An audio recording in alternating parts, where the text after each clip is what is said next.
আজকে recipe fried Maggi.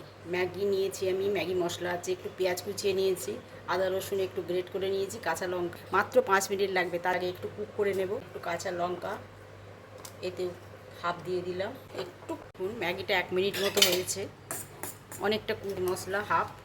এতে ম্যাগিটাকে নামিয়ে নেব। একটা প্যান বসিয়ে নিয়ে সাদা তেল অ্যাড করলাম, সয়াবিন অয়েল 1 টেবিল চামচ আমি দিয়ে দিলাম। আর আদার গ্রেট করা কাঁচা লঙ্কাটা দিয়ে দিলাম।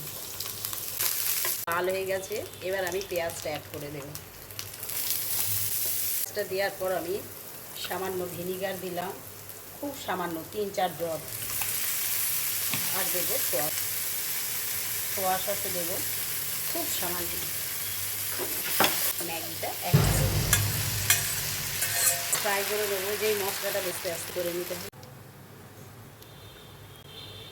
দেখুন ফ্রাইড ম্যাগি একদম রেডি হয়ে গেছে। আর একেবারে তো এইভাবে মাত্র 5 মিনিটে ফ্রাইড ম্যাগি কিন্তু সবার কিন্তু ভীষণ প্রিয়। একবার